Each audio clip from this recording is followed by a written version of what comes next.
How do you do, fellow viewer? I hope you're doing better than I am. I know that I've been pretty absent recently and it's almost been a month since my last upload, but don't worry because I am back and I have your guide and I really want to finish it before fraud releases. Now, right on to the video.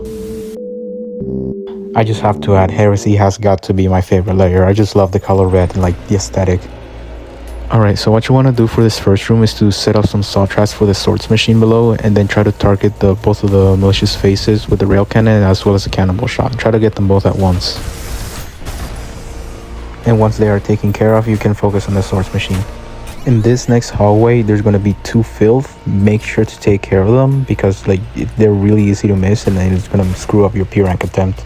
In this arena, at first get started with some saws that kill the weaker enemies. Also, just another tip, try to like slide around when you throw the saw so like the enemies that are chasing you fall into the traps. It's gonna be a swords machine that spawns here. In this point of the game, they're starting to become more common. I take care of them by mainly using the shotgun swap after they're stunned. But besides that, there isn't really any strategy in this room. Alright, for this fight, what I like to do is to start off with the rail cannon, try to aim for the virtue and also hit the malicious face at the same time, then grapple back to the other virtue and then cannonball them. After that, you should interrupt the sentry and then finish off the malicious face.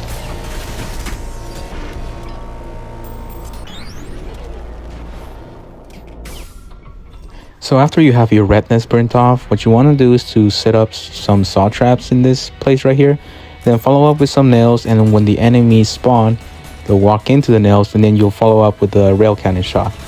This to do some conduction damage. After that, just some weaker enemies and the sentry will spawn. There isn't really any strategy, so you can just do whatever. Now, after you kill the sentry, there's going to be a virtue that spawns immediately right behind from where I'm standing right now. Try to kill them immediately because they're going to become a nuisance. There's gonna be more enemies that spawn here, so if you're feeling a little overwhelmed, you can go like beneath the stage to find a double gun power up so you can feel less overwhelmed. Try also to remain very aware of the sentry's beeping noise as it means they're about to shoot you, so you can use one of the revolvers to interrupt. Now, I find the marksman usually works best. Once you kill the sentry and the malicious faces, then the rest of the enemy should be pretty easy to take care of. For the next room, I would ready up a nuke so you can make a complete joke out of the fight. If you're lucky or just pretty good at the game, you can make the red explosion kill off the malicious face from the get-go. But if it doesn't, then it's not that big of a deal. I mean, you already took care of most of the enemies in the room anyway. Now, for this room, what I recommend is for you to just skip to the end and get to that virtue immediately, and then go back and kill the other enemies. But because of my hubris, I didn't do that, and I look stupid. But in any case, saw traps on these really small platforms can be a good way to take care of these enemies. I mean, they're just like bunched up together and the saws are really good at just area control, you know? If you're not as panicky as I am, then you probably didn't miss that rail cannon shot. But if you did miss, a cannonball would do the trick. Then listen to the music, throw some coins for good measure to make sure you didn't miss any enemies. At this point, you should have about 78 kills. Next up is the hardest fight in the level. What you want to do is to set up some magnets below the Hideous masses and then follow up with some saws, nails, and then the rail cannon for a conductor bonus. And if they're not dead yet, do a cannonball and they will be.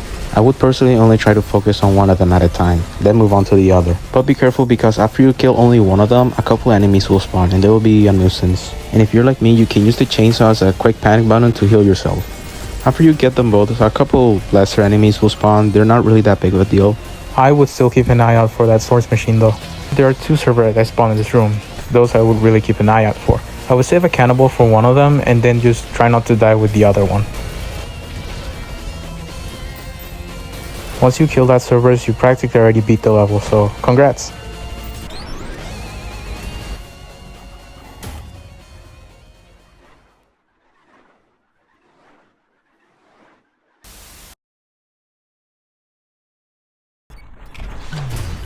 Because you already have the rocket launcher, you don't even need to deal with the level, just rocket right your way up to the arena.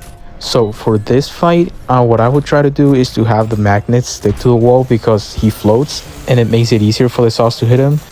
Then you can charge shot 4 coins and do some extra damage with the chainsaw. I will admit I got pretty lucky during this fight because he didn't give me a really aggressive pattern. Even if I didn't get lucky, like the setup could still like melt half of his health bar. And then again, the rail cannon and marksman combo remains undefeated. The cannonball and feedback red combo also are pretty good ways of dealing damage, and after that you can just well on him and the fight is pretty much over. Also, that parable attack at the beginning couldn't have come at a better time. Like, this is probably one of my luckiest runs ever on this fight.